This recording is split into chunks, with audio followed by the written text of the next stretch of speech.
See, upcoming.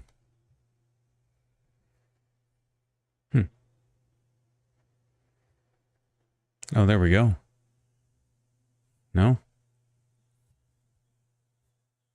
It says live. Okay.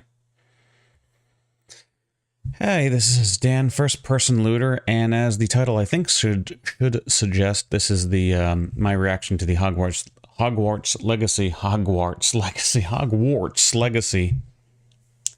gameplay showcase. I just saw that this was posted now, and I'm still kind of cooling off from all the problems that the Mordor game was giving me. So I see this now, and I figure I might as well give it a shot. And instead of just recording it and then uploading the whole file, which I could do, it's pretty damn fast with the new computer. But I think I'll just do it live. Though the streaming took a long time to actually get started.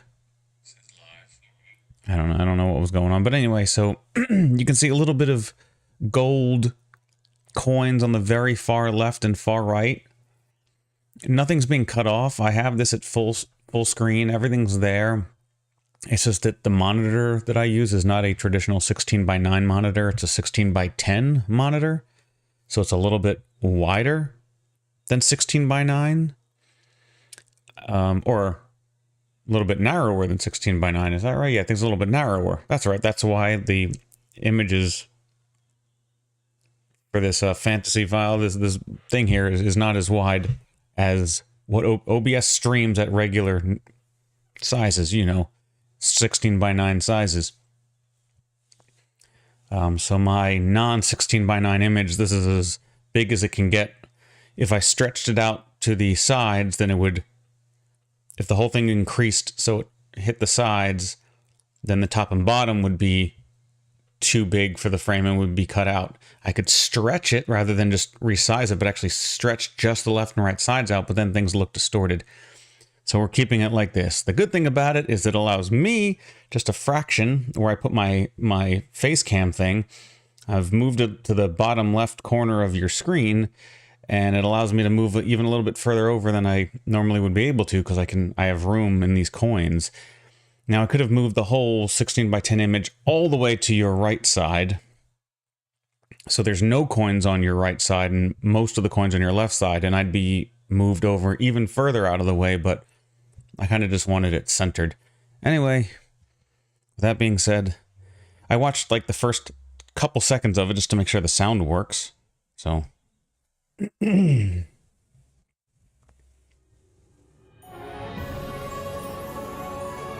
to there.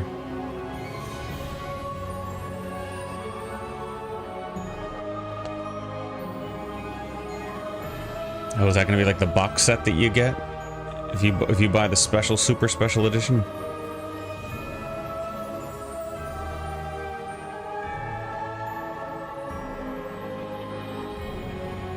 Oh, you'll be able to travel on your broom like that? Okay. Maybe they showed that in the little other 45-minute demo that they had.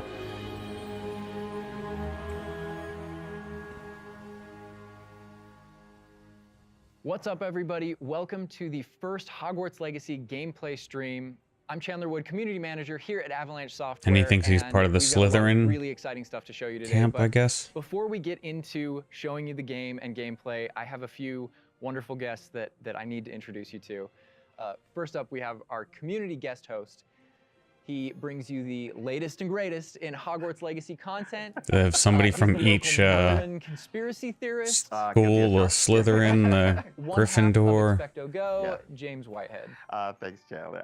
Yes, I'm James Whitehead of Expecto Go, bringing you guys the latest and greatest in Hogwarts Legacy content. And I am one half of Expecto Go, the other half, my wife Sue, represents that other half. So I'm excited to be here, and thank you, Avalanche Software, for inviting me. I cannot wait to go over this gameplay. I just got to say that.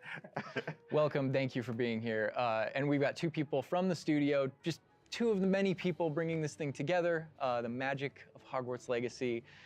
game director Alan Tu, Hello, everyone. and senior environment artist and Hogwarts expert Boston Madsen. So thank you for taking time out of your very busy schedules right now to sit down with us to help us show everybody gameplay. So what we're going to be showing you today, first, the character creator, because it's your legacy, and you have to create yourself when you get into to get into Hogwarts and bring your whole authentic self to Hogwarts. That So avalanche sweatshirt looks extremely comfortable. We're going to dive into a tour of Hogwarts, and it is God, just a small tour of Hogwarts. the way these right? bullet points are Hogwarts is coming huge. in, Hogwarts is really big. it's like So we're going to be showing you a little PowerPoint. bit, but it's still a lot. So, and finally, ending up with combat.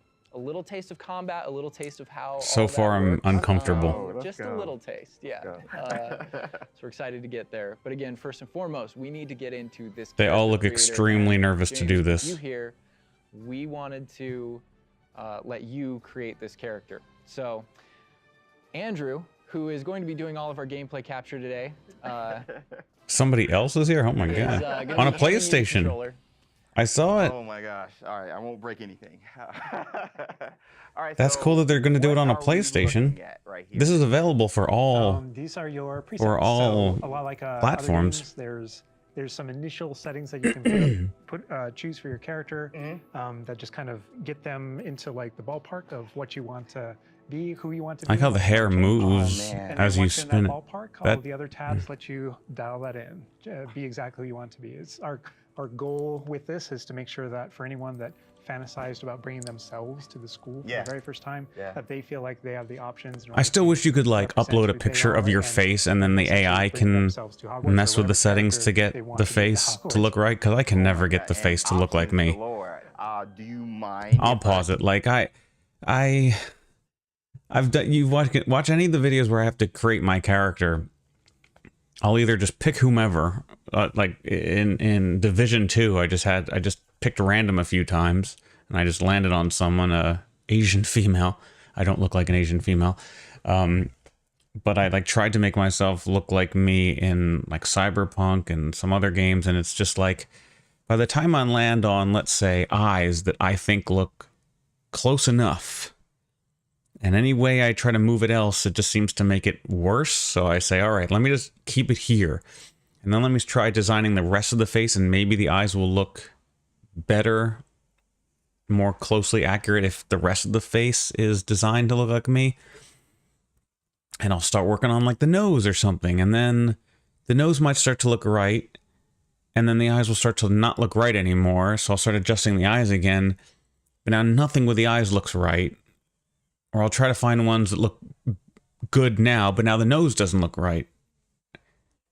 And then I'm like, all right, well, so maybe it just needs to be eyes, nose, and like mouth. And I like, how many things do I have to like get right before the other things start to look right? And it just never looks right. I get it as close as possible, but it just never looks right. So this says in-game footage. So if you guys are listening, if you can find a way to allow yourself to, like, even you say this Avalanche, if we can like go to avalanche.com and upload a picture of our face, and, you know, sync that with the game, just like, you know, Ubisoft allows you to log in and then your information is there in the game. You have your Ubisoft profile and all that stuff. If you could do that with a picture of your face, that would be great. And I think there's other companies that do that too, right? Gearbox, you can log into your account and like they give out like, you know, codes to get free stuff, and you can plug it in on their website, and then there it is for you in the game.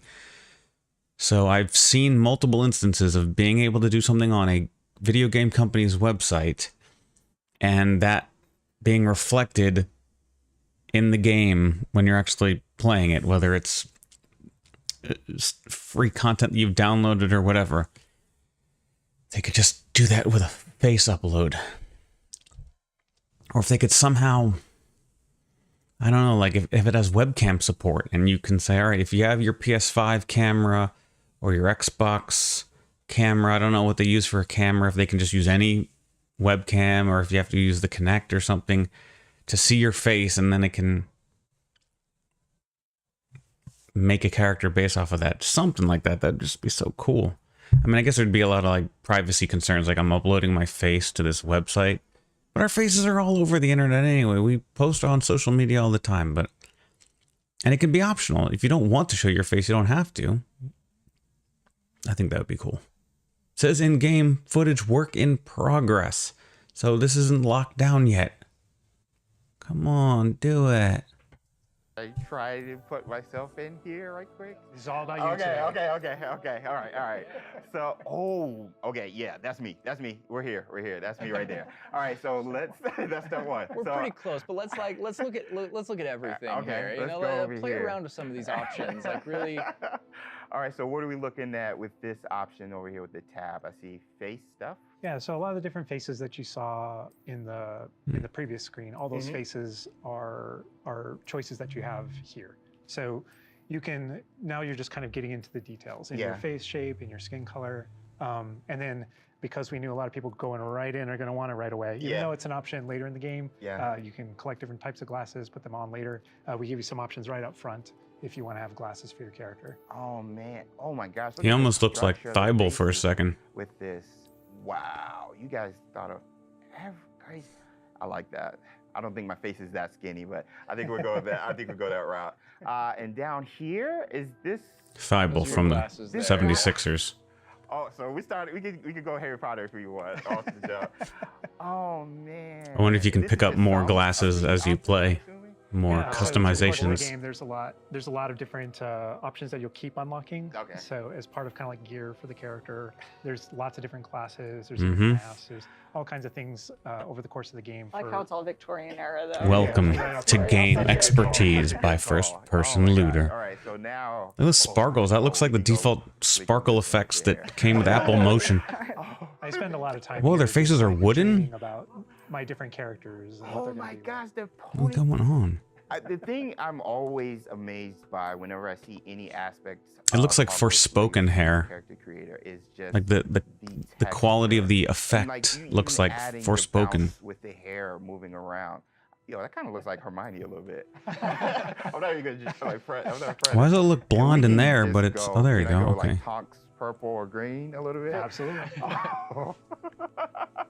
Yo, this is so cool. Oh, I like that. That is cute. Oh, okay. I want to see him try to make. Whoa, that hair looks really realistic. That's good. Like, way I mean, back, but... was it purple?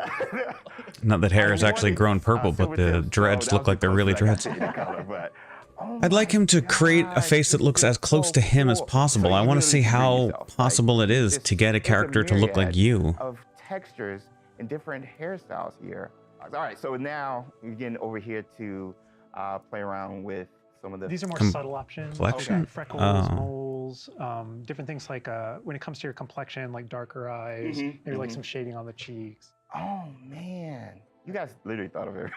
I didn't know that's what complexion meant. I thought complexion was skin tone. And then the scars are one of those options where, you know, Harry had his own unique scar, but you can come The in lightning bolt scar he had. options. Yeah. Can you get a lightning bolt? Oh wow. Oh yeah, there it is. Look at that. Kind of right over the eye. Yeah, there it is. See that?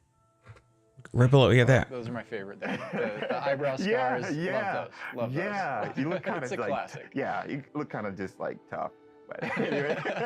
So now we're over here. I have an eyebrow scar. This, you guys. It's hard to see This when I is so sick. push up my eyebrow. Again, getting more subtle. Buzz it here, up. You know, really like dialing in that face to really get your.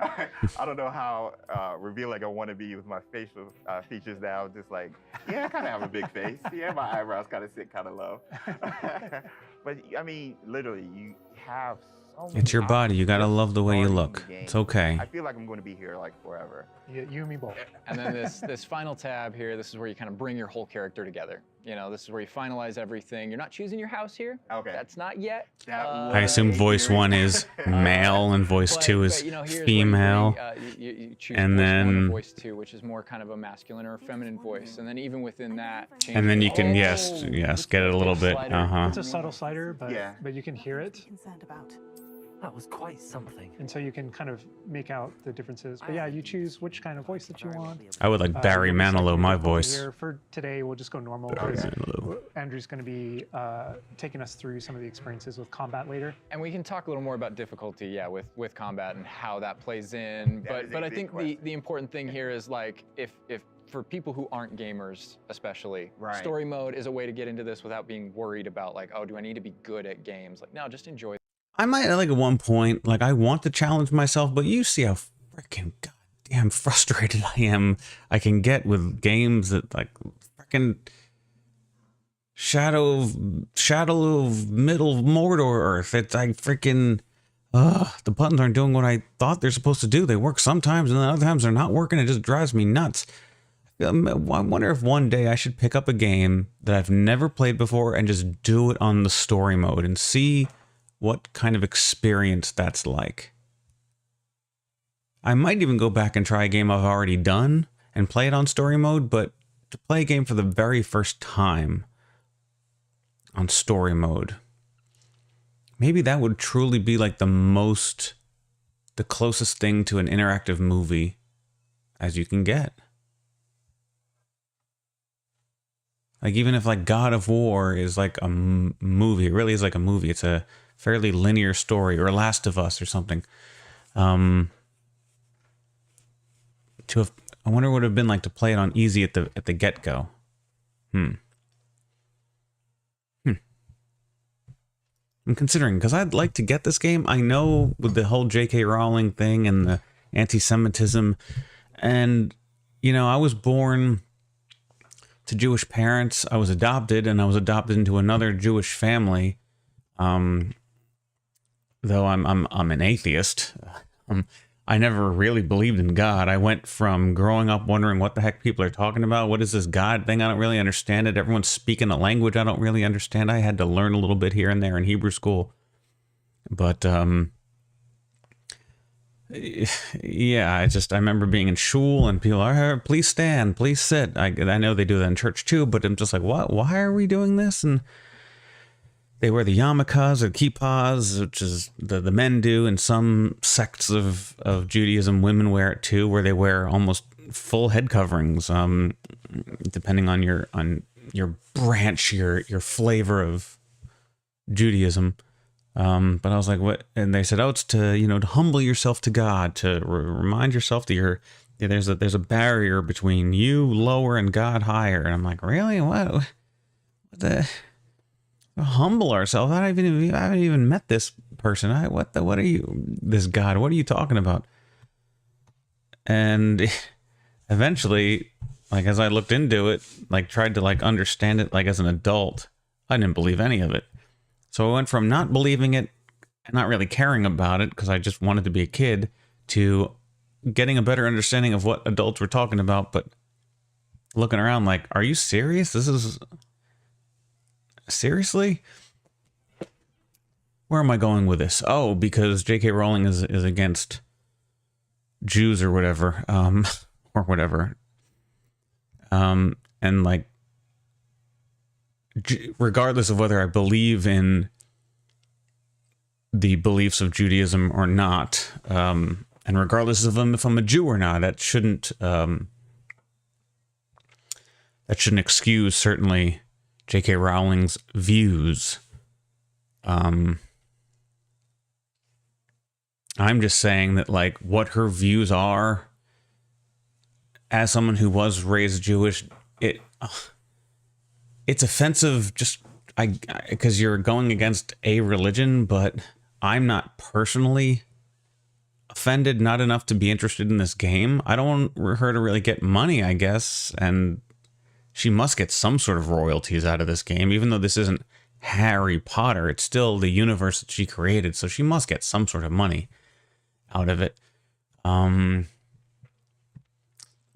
the flip side, I believe, maybe I'm under the misunderstanding, that there's a very varied cultural group of people who worked on this game. So I gotta balance the scales. Do I get a game where a lot of people from a lot of different cultures and backgrounds and sexual orientations and races and religions will get support, Do I want to do that even though she might get a little bit? At least I'm also supporting all of these other people? Or do I just not support J.K. Rowling, this one individual, but then that also means I'm not supporting all of these other people?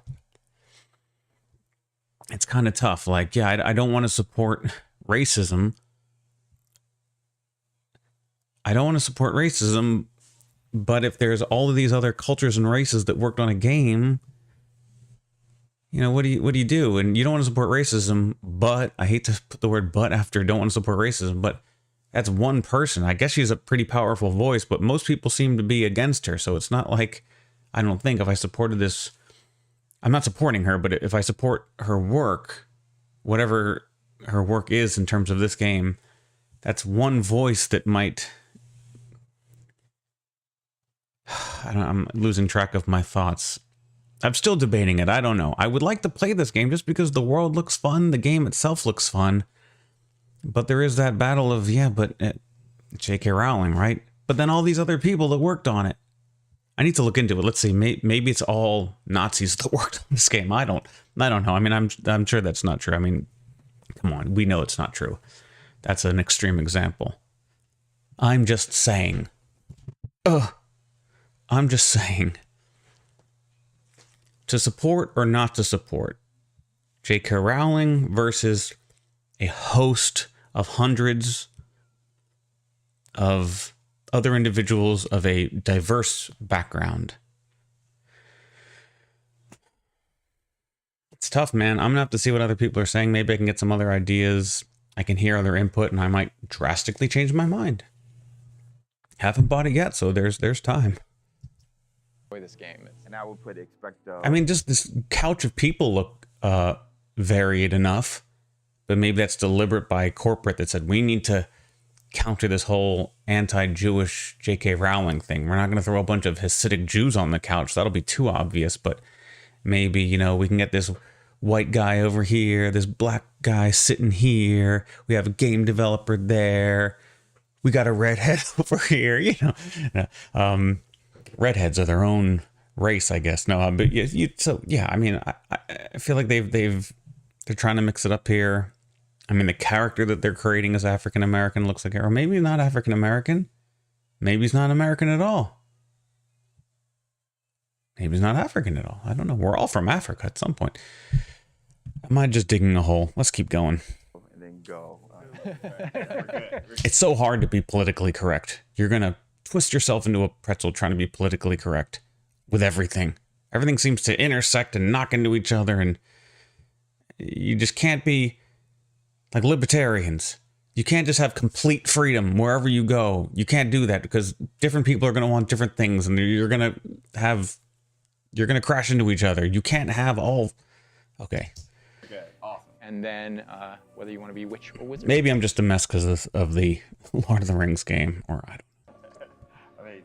What'd you think, character creator? We're good? I'm good. Let's explore Hogwarts and let's get into some combat. All right. Through the magic of using a dev kit, we're going to be loading up a save a little later in so that we can show you more about Hogwarts cool. and give you that taste of combat.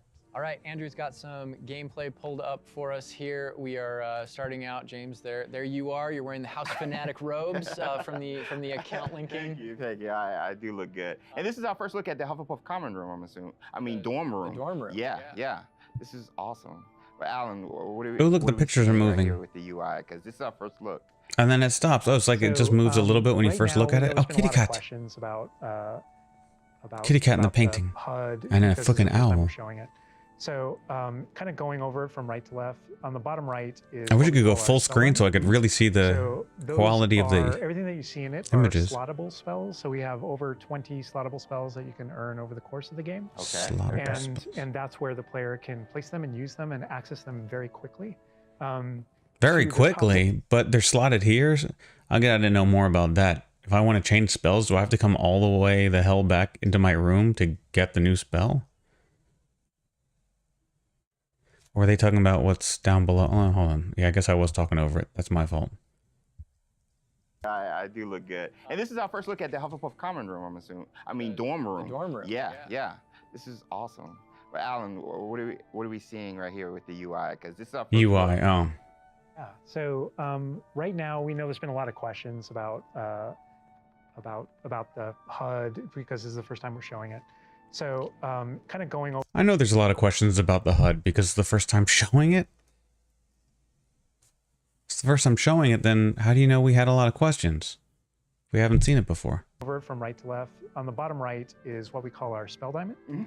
So those are, everything that you see in it are slottable spells. So we have over 20 slottable spells that you can earn over the course of the game. Okay. And that's where the player can place them and use them and 4 of the 20.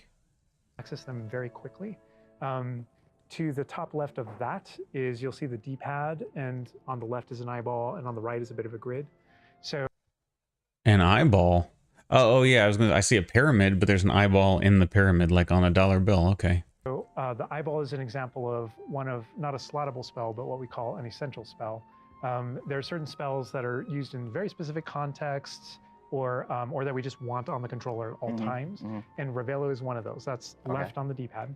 On the right on the D-pad is that grid represents where you might slot spells. And so right now, today, we're not going to be going into the spell slotting menu because we feel like there's a lot of spoilers there. You know, like what are all the spells and what can we do? I would like spoilers, but I understand. Yeah, I understand too. Make sure I there's got still you. some goodies left to share with everyone.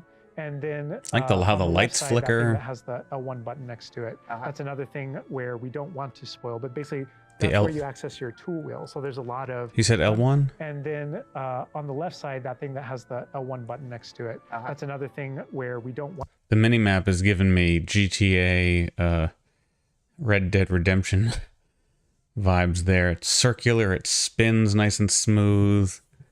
It's got the circles on the outside rim of the main circle. Want to spoil, but basically that's where you access your tool wheel. So there's a lot of magical tools that you're going to be kind of brewing and growing over the course of the game. And so that's where you would access them rapidly is our tool wheel. Okay, cool. There are a few things that I left off the table on the right. The green bar is your health, and basically there's a potion next to it. That's how you might heal. The bar above it, we're keeping a secret for now. I apologize. And It's kind of cool though. It's kind of cool. They're showing that there's something there, but they're not going to tell you what it is. Instead of a secret having, you just don't know it all. It's like a tease of there's something there. I mean, it looks like a sort of a swirly flame thing. It's got, I assume it's got to be some other type of, like there's spells, so maybe some sort of type of defense, like a shield of some kind, some sort of defense thing, and you can, I guess, wear them down. I guess you can get up to 2 of them right now. Maybe you can upgrade and get 4 of them. 4 slots of defense, maybe. On the left is our mini-map with a kind of... Or like a shield. Shields are defense, but I meant like a 4 shield magics, but maybe it's like just a force. Maybe it's invisibility. Maybe it's invisibility. Overhead view of where you are currently in your common room that updates as you travel through Hogwarts and beyond out into the world. And for those fans out there that aren't a huge fan of minimaps, because we know they exist, there's also options to remove the minimap and turn on or off different elements of our HUD. But really immerse yourself. And we'll go more into the spells as we get into combat, but that's kind of that's what you're seeing there. And this is our HUD. There we also, go. Andrew's giving us a good look over here. I want to call out. I'm a big fan of the bedside tables in the dormitories. Very nice bedside tables. Why are they laughing? Nice bedside tables. Yeah. The honey-colored. Are you hinting at something about the bedside tables? Part of lore. It's part of lore. There we go. All right. So now we're walking out into. We really tried making these low-ceilinged dorms to give you that Badger set sort of feel. The first thing Like I a noticed hobbit's is the music. house. The score is amazing. It sounds really good. I really like the score, and yeah. I'm calling out here, this is unique music that you're hearing for the Hufflepuff Common Room. Go back to those Common Room videos we released, you'll notice the music's a little bit different, and that is entirely intentional. We just want to welcome you. Get your own colors and your own every music. Single house, just a little bit differently. So you can customize that experience right away. Oh my gosh, that's so awesome. Look at that. So I mean, beautiful design. We could spend like the entire rest of the stream just in the common room here and talking about it, and I'm sure Boston and James could be like just. Oh, the cactus are geeking out bouncing. Oh, over they're all it. happy. All the details come from J.K. Rowling's writings for this common room. The round doors, the hanging vines, even the dancing badgers on the It's fireplace. got a real earthy vibe. Yeah. It's very, very earthy. Which is like elements for each of the houses, right? Like Hufflepuff is earth, Ravenclaw's air, Gryffindor is fire, and Slytherin is water. We Wow. really leaned into that for each common room. Wow. So it feels earthy. He's saying though wow, earth like and he never knew pasture, that that's what the what we were. Hopefully, it should feel different very camps familiar. meant. Yeah, it does. It does. but I know you don't want to leave, but we're gonna be leaving. Thank you. I understand. Whoa, the sound effects though. Like looking back at the past Hidden loading screen. but kind of hearing how Hogwarts is now. It's so cool. Very tactile. Yeah. And Are we we're in just gonna make use Slytherin of now one of then? our Because it's all spells. We're gonna- fire? Use Revelio right here, because there's a little magic going on. You notice a little something. Collectibles. Can you So, see those on like a big map? These are something that we Ooh, kind of Ubisoft interchangeably call style? Revelio pages or lore pages, and you'll notice To enter the Hufflepuff common room, one must tap the barrel 2 from the bottom, middle of the second row, in the rhythm of Helga Hufflepuff. An errant tap will result in being denied access and doused in vinegar. Oh, what? Well, I was already in the Hufflepuff room, wasn't I? Oh no, I was in... What the hell's my place called? It's Hufflepuff, right? I don't know. One must tap the barrel 2 from the bottom. 2 from the bottom, so 1, 2... Okay, so it would be one of those ones at the very top? Middle of the second row.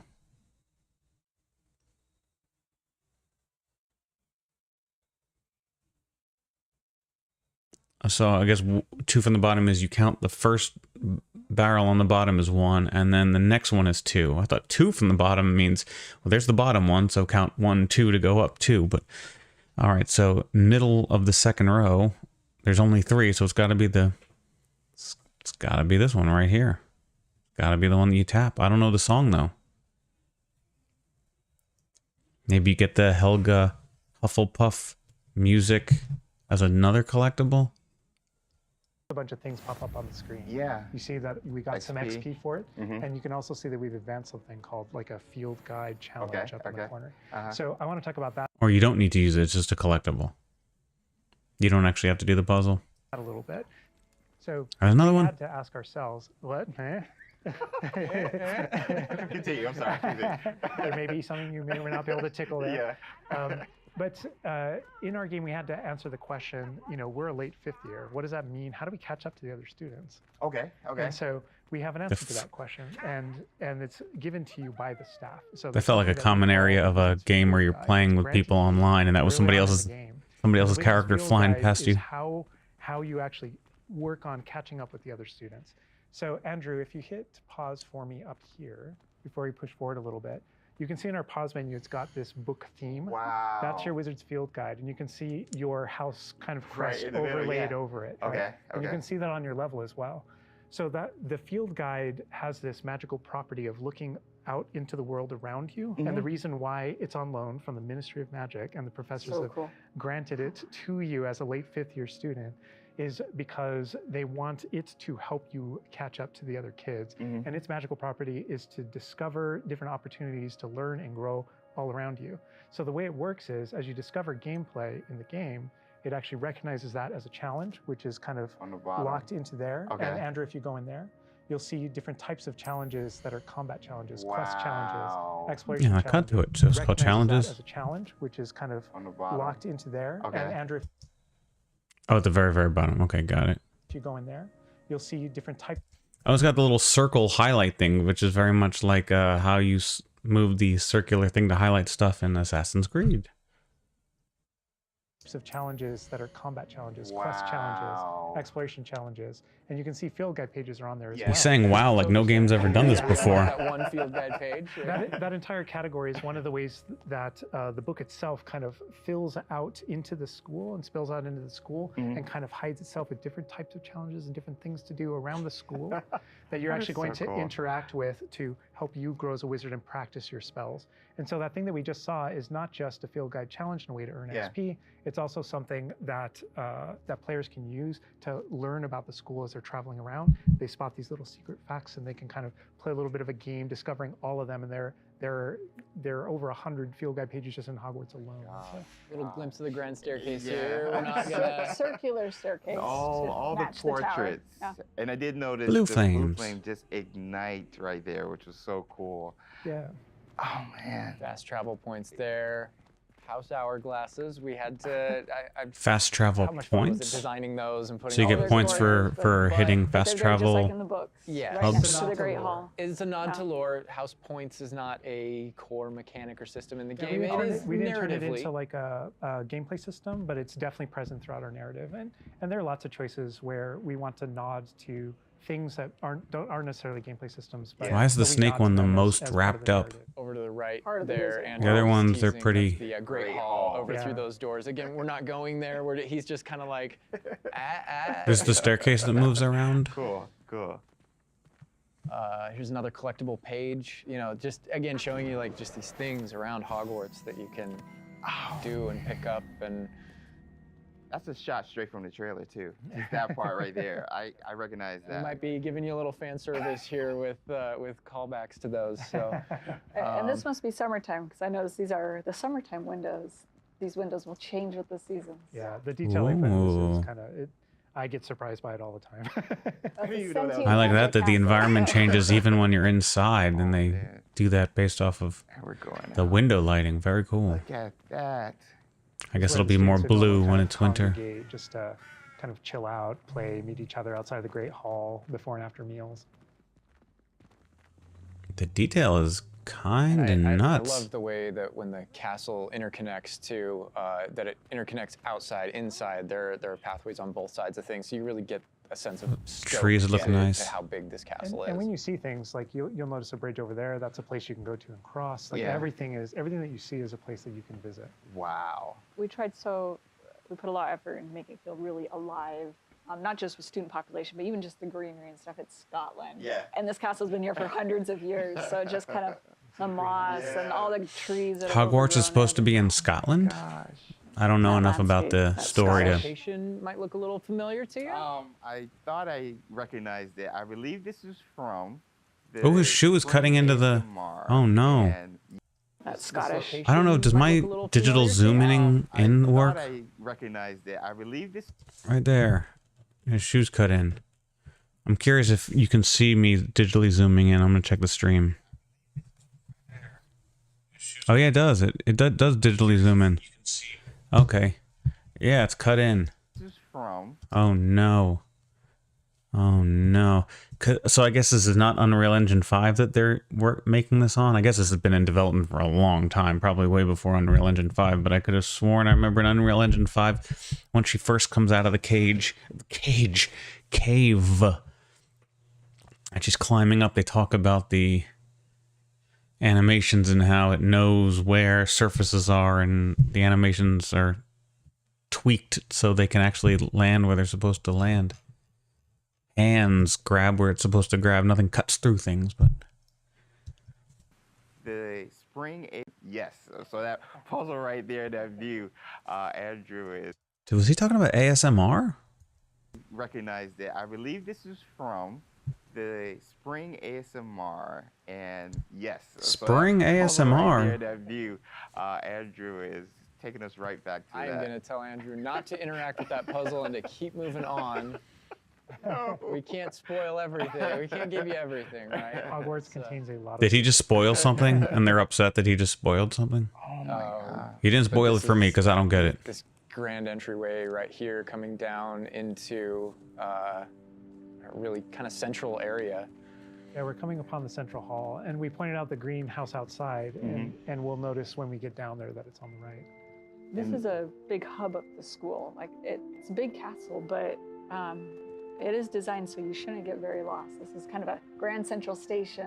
Fast love travel. that. I love Each that. direction, it's green over there, so the greenhouse is over You missed there. it. Transfiguration courtyard, the library straight ahead. So it's kind of a.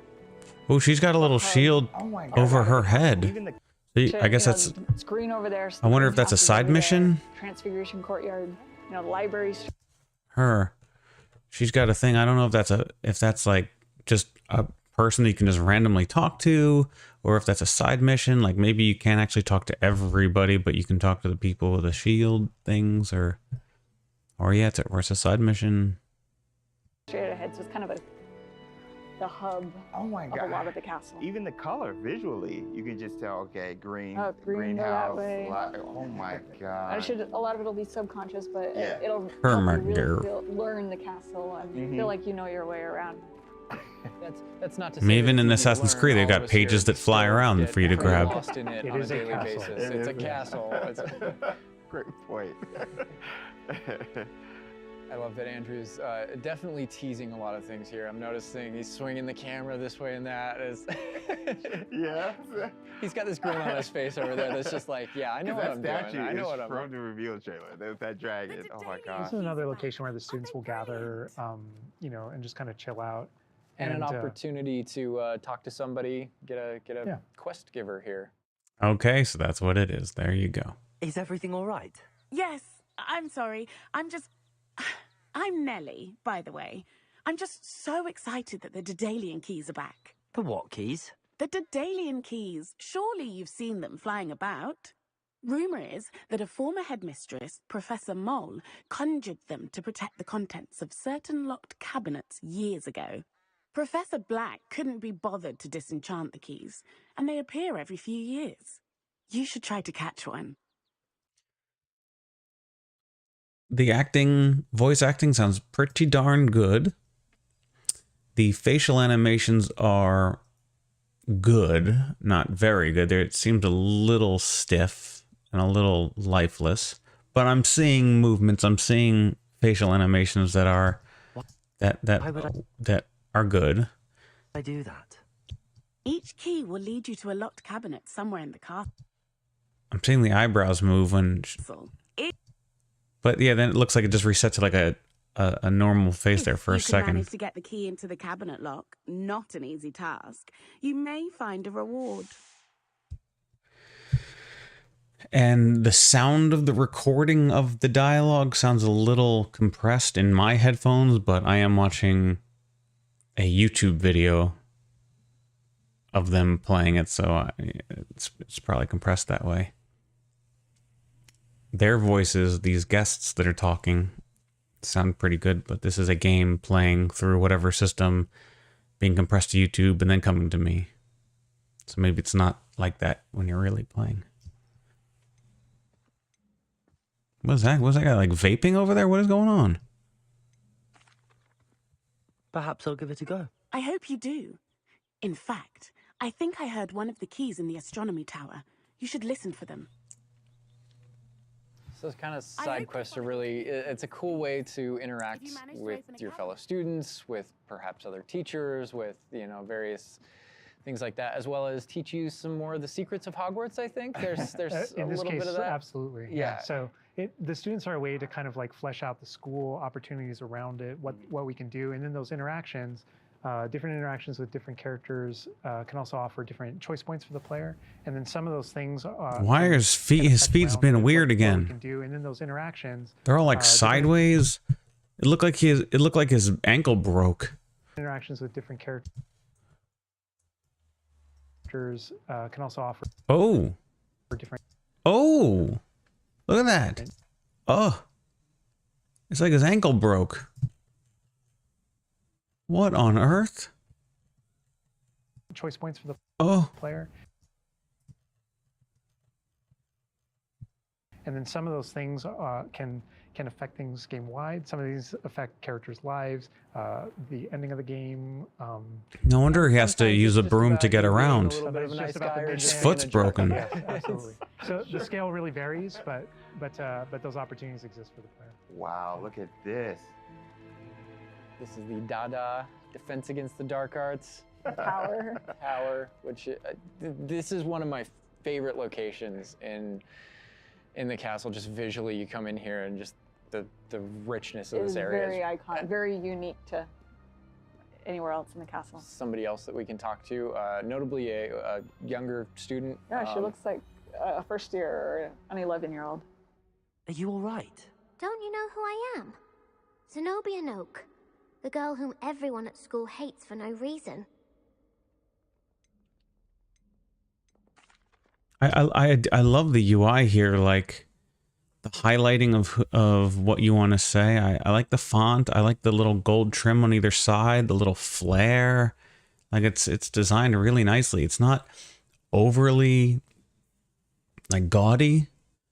But there's just a whimsicalness to it and ancientness about it. I really like these colors. This gold, white, it's kind of sparkly, a little muted. It's clear. It's a clear font to read. But isn't like the din or impact. I think it was like din font, whatever it is that like I see in like Skyrim, which is I hate that font. Yeah, this is nice. Everyone hates you. Why? Because Hogwarts is full of bullies and spoil sports. Leander Pruitt's one of the worst, that no-talent moon mind. I wanted to make some new friends, and so I brought my collection down to the common room. My gobstone collection, that is. I was hoping someone would want to play. Are you familiar with gobstones? Little balls, like marbles. Grand game. And if you lose, they spray you with a foul-smelling liquid. What the hell is going on? She's talking about little balls that spray you with a... What?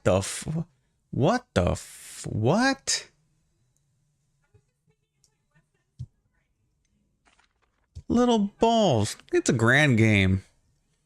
Foul-smelling liquid. Oh I my... haven't much interest in a game that sprays you with odors. Only if you lose, which I never do. Or at least, not often. People can be so cruel. Sometimes I get sprayed by the ball liquid. Sometimes. Oh no. Just because they're sprayed all over with smelly gobstones. Okay. It's their own fault for losing. Imelda is one of the worst losers. Everett and Astoria are terrible as well. And now those poor losers have taken my gobstones and hidden them in very high places all over the school.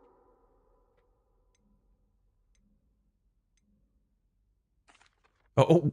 Sounds as if you caused the smelly situation and they responded accordingly. I didn't make the rules. Anyway, I can't work out how to get them back on my own. I don't think I know the necessary spells yet. Well, that's interesting. When he selected the other one where you're like basically... I hate to use this pun after all of this talk, but it's the only pun that comes to mind. Blowing her off. It seems like that was a thing to like blow her off. Like, well, it looks like that was your fault. I thought that might be a way to cancel the to say no to doing that side mission. But she's still going, so I guess I'm curious if there is ever a choice to decline a side mission based off of dialogue choices or how that works. I need someone, perhaps a selfless and talented fifth year to help me. I can't make any promises. That also sounds like you're blowing her off. And then there's that door icon. Like, are you leaving it? You're saying, no, I'm not going to do it? Or it just means... It sounds like he's going to do it. He just can't make... It's just, we're ending it. No more discussion. I'm going to go do it, but that's all I can say. So none of these seem to be any option to just end the option to do this side quest.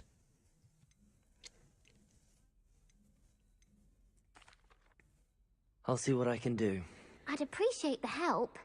If you do... And then there's that. He said, I'll see what I can do, but the text said I can't make any promises. I wish they said what the dialogue says, because so many times I've chosen a dialogue option thinking it's the right one, and then they say something that I don't like the way they said it at all. I'm like, oh no, I don't want to say that to the character. Do find all of my gobstones. Do come and see me again. I'll be back to playing Snake Pit and Jackstone by myself in no time. She's playing with snakes? I love that interaction with in her, because there's pits? so many Come on. She wants you to come back? This is... Oh my god. ways that you can go with that. You can you can feel for her. You can... There's so many ways you can go with that. Yeah, I guess so. We're not just talking about kids' games. We could go a whole other way, I guess. Oh my be a god. jerk to her. You can be like, Gobstone sounds awful. It sounds like you're just mean. Like, Yeah, and your opportunities to be mean there aren't over. So, they continue. that's a good example of the Gobstones too. I know people are gonna ask. Gobstones playable? They mentioned it, right? Yeah. So yeah, Gobstones is one of the things that is not playable in the game. I know we've had Way to set up your coworker for failure there. Honestly, it's both it's an amazing thing on the franchise how many things about this like speak to us as fans and that we want to turn into gameplay. And there were calls that we had to make over the course of production of kind of like which things we will and won't include in the bucket, just kind of for the overall health of Wizard's the thing. Chest. Those are things that aren't featured. Yeah. They're featured within the. I'm gonna go ahead and start listing all the other things you can't do. Here we go. There's gobstones. There's the chest. Right. What else can't you do? Let's take a minute to talk about all the things you can't do in this game. That'll be fun. World. I'm glad they're mentioned. They're a part of the wizarding world. Yeah. Every single time Part of there was something that students' we regretted because we couldn't include it. We also tried to figure out a way to make sure that it was included in the narrative, included in the story. But just so we're clear, it's not in the game, right? Acknowledge it, touch it, you know, and make it feel like it's definitely part of the world. And I know here too. I see your reaction. I was like, we're in the Defense Against the Dark Arts class. I recognize that staircase to the left where we were just at. Andrew was walking by. I also recognize the dragon at the very top. Oh my gosh. Being in a classroom, I think this is a good opportunity to talk about how classes work, because we've gotten a lot of questions about that. Is it a schedule-based system? Is it to tell us how classes work? Yeah, so ultimately decided not to go the sim route. So I think like one of the speculations was, is there time of day and you know, that kind of thing. Like, can I miss class at this time of day? There is a day-night cycle. Yeah, there is a day-night cycle, but everything is very narrative-based, and so there's a big mystery going on in the world. There's something happening in the narrative, and we essentially see it as kind of like chapters in that narrative. Each chapter of which has a set of missions that you can choose between as you're progressing through the game, and classes fit within that structure. So there are mainline things that the players have to do, and then classes also appear on the sides as well as optional things that help you advance your spells. It's absolutely true that classes provide all of your major tools throughout the gameplay, your spells, your major abilities. You get to know the professors. Each one of them has these bespoke kind of events and moments in those missions. And then there are also additional opportunities outside of that through kind of like side classroom missions, essentially. Wow, where you can learn additional spells or things that you need in your adventure and also get to know the professors better. That's heavy. Geez, I sometimes have nightmares about being back in school and being late and not being able to find the classroom and stuff. I'm always nightmares about being late or being lost or whatever. I don't know how I feel about like you actually have to get to class here and there's a day-night cycle. It sounds like you don't actually miss the class if I understood them, but there will be classes that definitely help you along the way. So I actually have to go to these classes to learn stuff. Yeah, it's going to feel like I'm going back to school. I'm not comfortable with that. I am not comfortable with it. And I just want to call out something that Andrew's been kind of showing off, ways to kind of interact with the environment and just engage with the world. And, you know, maybe down there he's sipping some tea with the Victorian high society. High society. And it's no wonder you like this area because we built it for like the purebloods and the Slytherins. Oh, come on. Well, like, speaking of lived in, like, the sound effects again, the chatter of the communication that's happening and the footsteps, like, it just makes it feel more alive. Little events like that, the brooms going I by just saw a broom overhead. go by. I heard it, but I didn't see it. I heard like, oh, there you go, that guy. And the footsteps, like, Oh, that's cool. That is super cool. Little events like that, the brooms going I by just saw a broom go overhead. by. Love that. I sometimes get caught up in seeing if his feet are gonna bump into things. Data tower was one example, but no two hallways should look the same in Hogwarts. It has a lot of personality. Every hallway. I feel like it's gonna be a maze. I'm gonna get lost. Mostly to help orient the player. Right. Help you not So get I am gonna lost, be late to but, class. Oh no. This is Hesperus Hall. That's a little nod from the Marauders, a name that came from the Marauders map. But every hallway will have Yeah, a look little at bit of a that. different. Right. Help you not We're get talking lost, about but, anti-Semitism this at the is beginning, but Hesperus look, Hall. that's That's a little basically a nod Star from of the David, Marauders, just a name. with extra.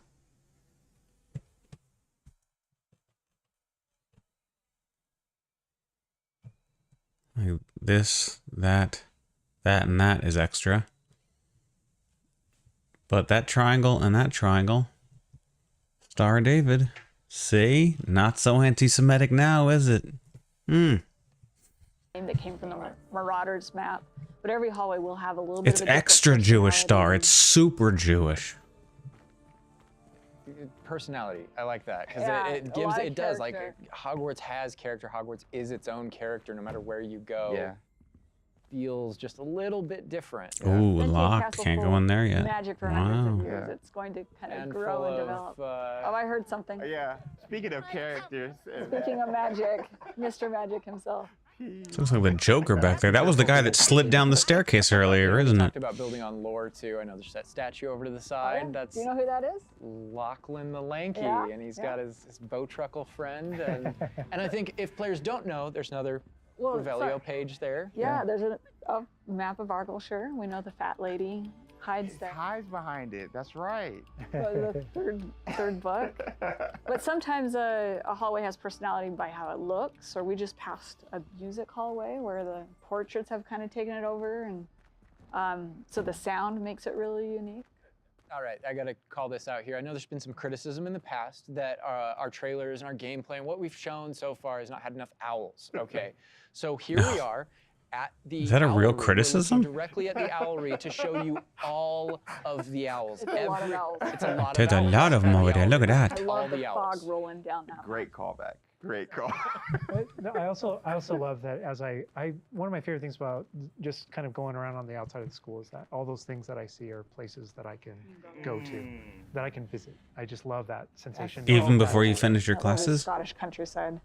We're kind of closing out our mini tour of Hogwarts, and again, it was a Can you get a, fraction not the of, mini map, but get like this a enormous map of just castle, this location? We're closing it out here in the clock tower. Top-down view or another something? recognizable location, Ooh. but this is where Crossed Wands, which is the secret, not so secret dueling club is that the students have put together. Professors definitely know about it, but they think they're being clever. And it's run by this Lucan Brattleby here. Who's in a younger year, but we kind of like that that he's running things. Hello, Lucan. May I use the training dummy? Of course. I'll fetch it and give you a list of combinations to practice. Ready to have a try now? That would be wonderful. Be sure. I wonder how like the voice technology in this game works. You could choose between like the male and female voices, and then you have the pitch slider. Is the voice that we're hearing now, like if you pitch it down, is that what you hear through the rest of the game is someone's voice that was pitched down? So like they really only had one actor do the male voice and one actor do the female voice, and then however you pitch it, it's pitched that way through the game. That would seem to make the most sense. Or wouldn't it be interesting if they had multiple male actors that had increasingly deeper voices and they all did all the dialogue? Every piece of dialogue you could possibly do. And same with the female. All pitches of female, they had different actors, actresses for each pitch. That would be crazy because there's probably so much dialogue in here. There's no way they would have time to have every single actor of every single pitch read every single line. But I just, because listening to him talk now, it sounded really good. It didn't sound like it was a voice that was pitched down, but maybe the pitch technology is very natural. Something. To cast all your spells before the dummy lands. If you need to stop practicing before you finish all of them, let me know. And this is a really good opportunity to now jump into combat, because really in the game, this is going to be the first time where you yourself get to learn about combat and combos in a big way and in a new way. For me personally, this was where the game like really starts to open up to the possibilities. Yeah.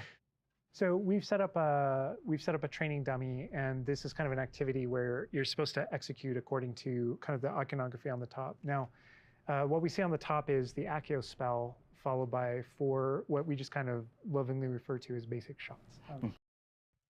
And I would assume because the purple is there at the top, it's also on the bottom. So would the other 3 be able to fill up 3 of those other diamonds, and then the 4th diamond, I don't know, could it be that mysterious diamond that we see with a little flamey thing on the bottom right corner? There's certain spells what the wizards kind of like use, just kind of fling. Andrew's using one now.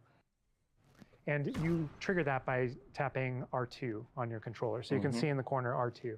So if you tap R2, that throws out a basic shot. But that R2 is also your gateway to all of the spells that you might slot. So if you hold R2 instead, you can see how the diamond expands. And if we let go, you see how it contracts. Yeah. And so if you hold it again, it expands. And so That actually seems easier than how you switch stances in Ghost of Tsushima. I've actually forgotten what buttons you press to switch stances, but you do switch using the triangle, circle, X, and square. I think if you hold R1 to do that, to switch it, and then you use R2 to attack. I don't remember, but this at least seems similar, if not easier than and Ghost of Tsushima. And Ghost of Tsushima took me a second to figure out. But once you get a hang of it, it's super easy. But when it expands, and all the spells that you slotted while you're... I wonder, like, if you can choose, like in Assassin's Creed, you can choose which special ability do you assign to the square and which ability do you assign to the triangle. If it's like that, or if it is like Ghost of Tsushima, where, you know, the sword stance is always X, and the shield stance is always circle, and the spear stance is always...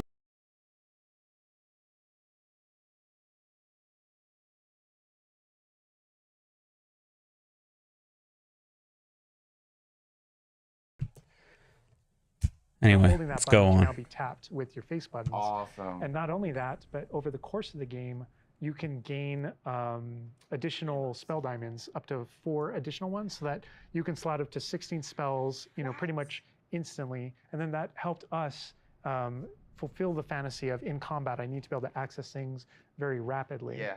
And so you learn over the course of these events, you know, how to juggle not just the spell casting, but also it reinforces an understanding of another feature of the wheel, which is their cooldowns. So as you're casting spells, just to make sure that you're not just kind of like repeatedly using one thing over and over and over again, you can see cooldowns on the spells that he's using on the wheel. And then as you progress through the game, there are different things that can affect things, like cooldowns through your talents, different things that allow you to kind of like juggle and adjust and update those things. And so if you hold down R2 and you tap the D-pad, it will switch between your other diamonds if you've unlocked them. And that's how you access all those. Oh, man. Tapped with your face buttons. Awesome. And not only, but that R2 is also your gateway to all of the spells that you might slot. So if you hold R2 instead, you can see how the diamond expands. And if we let go, you see how it contracts. Yeah. And so if you hold it again, it expands. And so when it expands, and all the spells that you slotted while you're holding that button can now be tapped with your face buttons. Awesome. And not only that, but over the course of the game, you can gain additional spell diamonds, up to 4 additional ones, so that you can slot up to 16 spells, you know, pretty much instantly. And then that helped us fulfill the fantasy of, in combat, I need to be able to access things very rapidly. Yeah. And so you learn over the course of these events, you know, how to juggle not just the spell casting, but also it reinforces an understanding of another feature of the wheel, which is their cooldowns. So as you're casting spells, just to make sure that you're not just kind of like repeatedly using one thing over and over and over again, you can see cooldowns on the spells that he's using on the wheel. And then as you progress through the game, there are different things that can affect things. Just to make sure that you're not just kind of spell casting, but also it reinforces an understanding of another feature of the wheel, which is their cooldowns. So as you're casting spells, just to make sure that you're not just kind of like repeatedly using one thing over and over and over again, you can see cooldowns on the spells that he's using on the wheel. And then as you progress through the game, there are different things that can affect things, like cooldowns through your talents, different things that allow you to kind of like juggle and adjust and update those things. And so if you hold down R2 and you tap the D-pad, it will switch between your other diamonds if you've unlocked them. And that's how you access all those. Oh, man. It looks like we're about to get some... There are different things that can affect things, like cooldowns through your talents, different things that allow you to kind of like juggle and adjust and update those things. And so if you hold down R2 and you tap the D-pad, it will switch between your other diamonds if you've unlocked them. And that's how you access all those. Oh, man. It looks like we're about to get some action over here. Yeah. So this is a great way to kind of learn how to pull things together, So you pull those Leviosa combos right together. Here. Yeah. Tap, Accio, tap, tap, tap. Awesome. Well Good done, job, Andrew. Andrew. And that's just against the dummy, but I mean, I'd say that's enough practice. You looked good out there. Thank you, Lucan. I say better to discover one's weaknesses during practice than during a duel. You'll be a fearsome challenger now. I think now we can take on something a little more challenging. It's going to shoot back. Now let's talk about some more features of the combat system. Hello, Lucan. We can take on something a little more challenging. It's going to shoot back.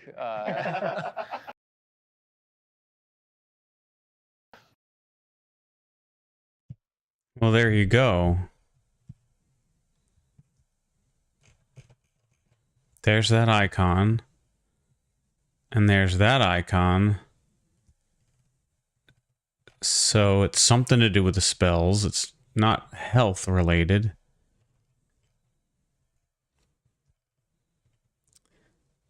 I thought it was like a shield thing, but Now let's talk about some more features of the combat system. Thank you, Lucan.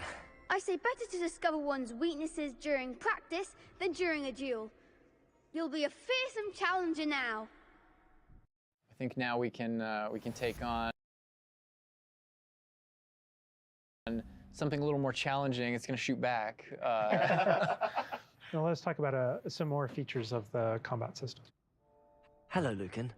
Is the next round of crossed wands all set? Why, yes it is. I've got a great match lined up. Ready for...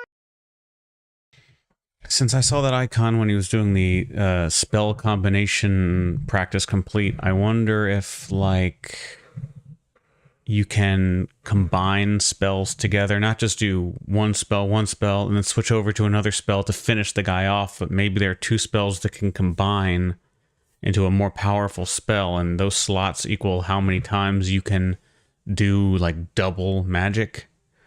And right now you can do a double magic attack twice, maybe. For another round? We're on a PS5 dev kit here, so we're going to be able to kind of pause I'm the ready. pause the action Yeah. and talk about what you're seeing on the screen, because there is about to be a lot going on. Okay. All right, here you can select if you want to fight with somebody else, some of your of the other classmates. students. Yeah. But in this case, we're not. We want that action to feel a little more frantic towards you to really get you that sense of combat.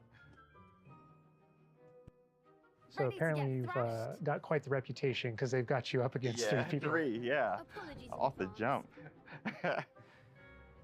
So I can explain this just because I know people are going to go into it, but we can probably just kind of jump in.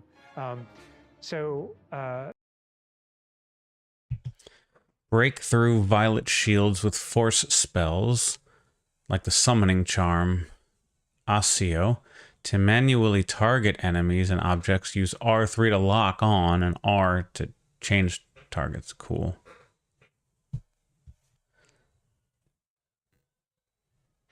I don't know what that blue diamond is. Are they talking about the one of the diamonds on the bottom right-hand corner? They must, because they're the only ones showing.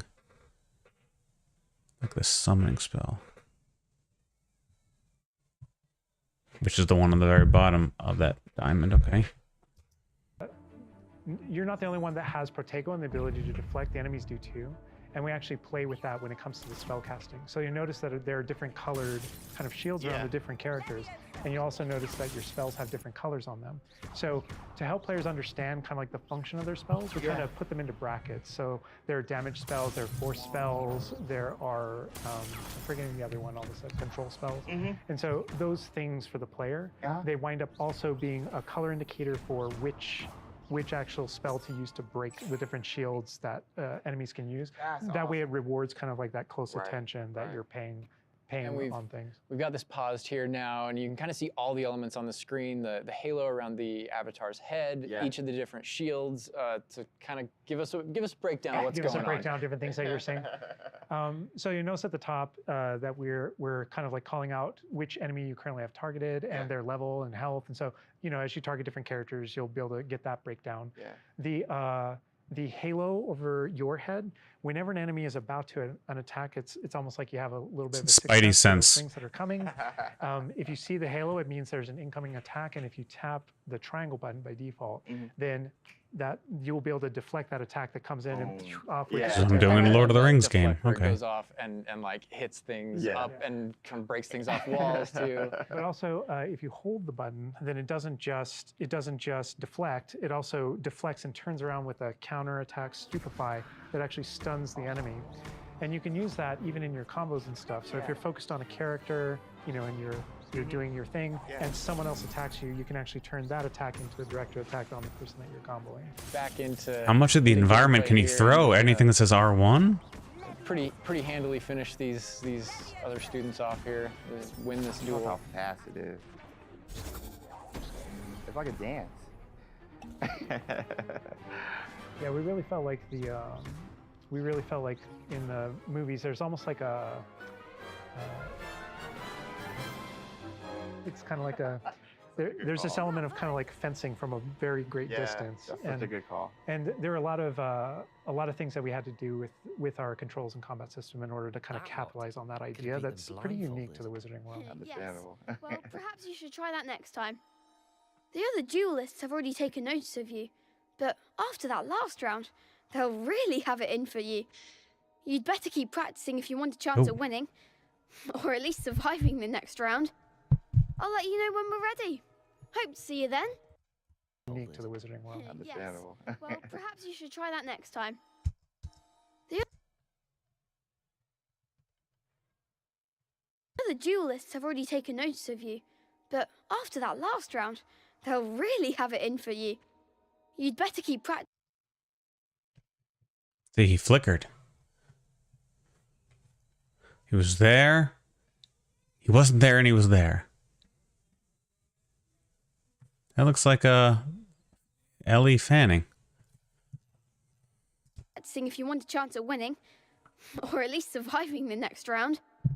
I'll let you know when we're ready. Hope to see you Guy's then. losing his mind over there. He's super happy. You'd better keep practicing if you want a chance at winning. Look at his applauding. Or at least surviving the next round. I'll let you know when we're ready. Hope to see you then. The next round is for all the gobstones, so to speak. Everlasting gobstoppers. Oh! More or less gonna Look, look, look. The next round is for the winning, or at least surviving the next Now that you round. got a second flame I'll let you know thing, when we're ready. Hope to see you then. it's already there. You got a little blue now. Does the combo 5 have to do with this? The next round is for all the gobstones, so to speak. I think you got the blue because you finished the second thing. Because you got this now.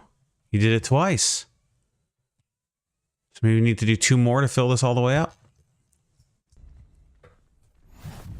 And that is more or less gonna wrap it up for us for now. For That blue wasn't there during the fighting, was it? Oh, it was. here, Andrew's gonna Ooh. Things that are coming. It was filling up. here now. It was filling up while he was fighting. Now Okay. There are. Oh my god. Oh, and it flashes. Whoa. And so play with that when it comes to the spell casting. So you notice that there are different colored kind of shields around the different characters, and you also notice that your spells. Okay, I see now. So when you get enough combos and you fill this up, maybe you don't need to fill it up all the way, but I have a feeling you have to fill it up all the way. Once you have enough combos, you'll have like a super strong attack of some kind. It's got to be what it is. So to help players understand kind of like the function of their spells, we're trying to put them into brackets. So Do you need at least like 10 to get a little bit of blue? Or I'm forgetting the other one, all this control spells. You need 11? So those things for the player, they wind up also being a color indicator for which actual spell to use to break the different shields that enemies can use. I'm fast forwarding. You're comboing. Back into gameplay here. Andrew's gonna pretty handily finish these. How did I scroll? Students off here. Win this Look duel. how fast it is. It's like a dance. Yeah, we really felt like in the movies, there's almost like a. Okay, well now we know. We know what it is. Tour of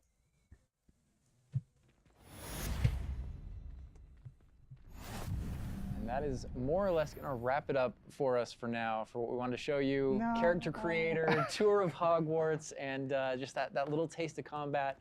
But we didn't want to leave you without, well, maybe a little taste of something that we may show in the future, may show next time. You know, so leaving the castle, going out here. Oh, cool. Yeah, yeah. I mean, you told us we can go anywhere, which is great. I don't know if you have to climb it or you have to use your broom to fly it. Owl mail. There's the owlery again. Yes, all of the owls. But yeah, just heading out here again to show you like from Hogwarts. This looks freaking beautiful. Hogwarts, and this is not somewhere where we're going today, but we will definitely be taking you in the future. I love all the mist. I think the mist helps, gives it an organic feel, a filmic feel, and probably helps to disguise any digitally pixely look to it since it is computer graphics. But also I just like the look of weather like that in person too. At the scale of the castle back there. The reflections on the water. Right, so we're gonna wrap things up here, but I hope you guys have enjoyed everything that you've seen. But I think, James, you may have a few other questions here at the end of things. So while we're done with what we're showing on the gameplay side, I know there's a few things that you want to pick Alan and Boston's brains about. I would love that because there's a lot. Let me grab it. All right, so some of these questions we did pull from the community secretly, but I did pull from the community. So, and also from, I mean, going through this, I feel like you've come up with some things you want to talk a little more about. I'm sure. Elaborate on, because we went through character customization, Hogwarts itself, and even combat. So this would be like for the both of you guys. Will we be able to go back and change our character creation if we don't like it? So not everything, but there are certain things with hairstyle, hair color, so kind of like core shapes, you know, like with the body and face, not after the fact. But there are lots of things. There's kind of like a barber shop in Hogsmeade that you can go to, and of course, there's a inside wizard there, barber. You could change your hair color for holidays or something, right? Oh my gosh, that would be so cool. The game features a lot of appearance customization in it, so there's a ton of options there. But that's in terms of like your character and stuff that you have the character creator. It's like a smaller set of what you saw there. Okay. Oh my gosh, awesome. Next question: what kind of leisurely activity can we do? Can we study with our free time? I mean, what will we be doing just hanging out in Hogwarts? Because as you progress through the game, there's a bunch of different missions that open up. Most of them are driven by different characters' personalities. What kind of question is that? What can you do in your free time? Is there really going to be like moments in the game where there's just no quest happening? I guess you can complete like a story quest and not accept any side quests, and so there is nothing going on. So are there things to do? I'm just used to the game just waiting around until you've picked something. I guess in other games it's a lot of like fighting, so like you can go out and just kill a lot of enemies before taking a story mission, I guess. You know, some of them want help getting up the hijinks, or some of them want to just explore secrets in the castle because there are new secrets in our castle to explore. And so, so I think there's a bunch of things to do. And when it comes to class, as I mentioned earlier, it's not just kind of like the mainline stuff. There are kind of like extracurricular assignments, some of which are optional, some of which are kind of like blockers for main mission. Kind of like you can't go on this mission until you have the spell.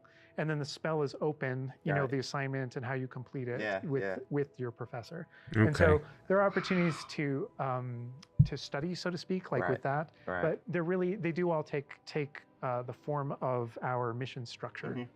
As you mentioned earlier. Wow. Let's get into some combat right quick. Do spells have different levels, or are they all equal? Do spells have different levels, or are they all equal? I'm trying to think of how to describe that. So each spell has kind of like its own core identity and what it does in the game with regards to both kind of like puzzling, world exploration, and enemy combat and all that kind of stuff. And then it's through the talent system Okay. right? Okay. When you go into that, it's kind of like each of those spells has ways to kind of like advance and grow and change. Okay. And as you spend talents, in some cases, it even changes like the way you approach the battlefield and things like that. So I'd say that's no more true than with like dark arts, for example. Right. And as you go down that line and you kind of play around with those talents, it really does start to kind of like affect even how you approach combat. By talent, I guess they mean like a skill tree sort of thing, I guess. And how you think about the battlefield. I won't be touching the dark art stuff, but I know many of you guys will be. Maybe on your second playthrough? Yeah, second playthrough, yes. Okay. Dark Hufflepuff coming, hashtag soon. I want to close off with this question, and this will be for everybody, and we'll start with Boston.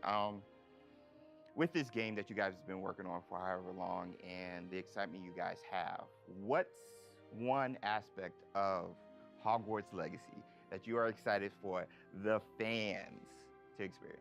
Boston. I think I'm just excited for the fans to play through the world, specifically the castle, and maybe go read those books again. I hope that whether you're already a fan and love this game, or this is your first introduction into the world, I hope they just point at each other in the best way possible. And I'm just excited for fans to get to finally go to Hogwarts and feel like they can own it and live there. I've lived there for 5 years. It's a great place to live. Official 5th year. It's really funny because I want to give a different answer, and I will. But I actually feel like the most honest answer is really similar. Because my favorite thing when running around, playing the game, and getting to know Hogwarts the way Boston knows it, because she knows the school and the lore better than I do, and thank God, right? Because you want the person architecting it to really know that. But when I rewatch the films or I'm rereading passages from the books, there's a different relationship to those things having played the game. Right. And so it's really looking over the edge and seeing location. I'm like, oh my God, I'm right there. And in the movie saying, I know it's around that corner in the film. Like if you go down this way, there's actually a thing over here, and there's this person over here, and this thing happened, and it just adds all this richness to everything that you already love. And not just that, but you're going to add your own story. Yeah. So you know what happens around that corner because you did something. Yeah. And then the quick answer, just to have something different, is I just love being on a broom. I just love looking at the whole world and just being like, okay, I can just go. I can go there. That vantage point, There's just something exhilarating about it that feels very different in that kind of open air and on that thing. It just it's kind of incredible. Yeah. And wrapping it up, for me, it's just bringing the community together with it and sharing those stories, because it is your story, and you are going to be writing. This is your unique experience within this, and even within the things that are the same, it's going to be your unique experience. It's different from mine. It's different from. We're all approaching it from different places, and I think that's going to be really cool, the way that everybody brings those things together. All right, and that's everything that we have to show you today. I know maybe it wasn't everything you wanted to see, but it was a whole lot of stuff. Character creator, a little mini tour of Hogwarts there, just a small part of it, a little bit of combat. And we do have some more stuff coming up for you in the future. Hogwarts Legacy releases on February 10th, 2023, and is available for pre-order now. But that's going to do it from us. We're going to leave you with a little something else. But for now, bye. Bye. Yeah, that's cool. So it still has a while to come out. And I know there was a couple other videos that were released. I didn't get in between that last 45-minute showcase. There was one specifically on magic, I guess. This had magic in it too, though, and I hadn't watched that, so this is the first thing I've watched all the way through since that main PlayStation State of Play version. But that's cool that they'll have even more to show. It's the one thing that I think this whole pandemic kind of, when it forced people to start doing the showcases from home, from their studios, and they don't have to all come to E3. I know Sony has bowed out of E3 for many years now, but all of these companies are kind of doing it on their own now, and I think they're able to do a lot more from the comfort of their own places and whatnot. God, things are...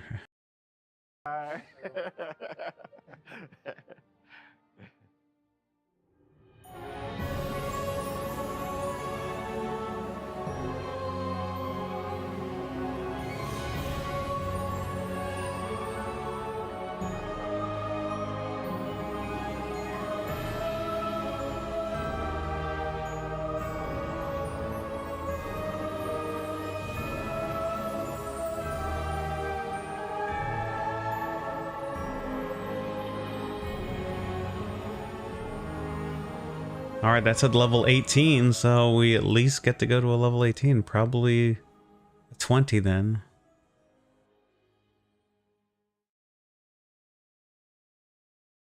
Meta, a company that's been flailing as... I made the face because I thought it was going to be a video, a Facebook video, but it's about Facebook. Okay. Oh my god. All right, so now everything's happening again. So every time I unpause, things start going crazy. I gotta go, so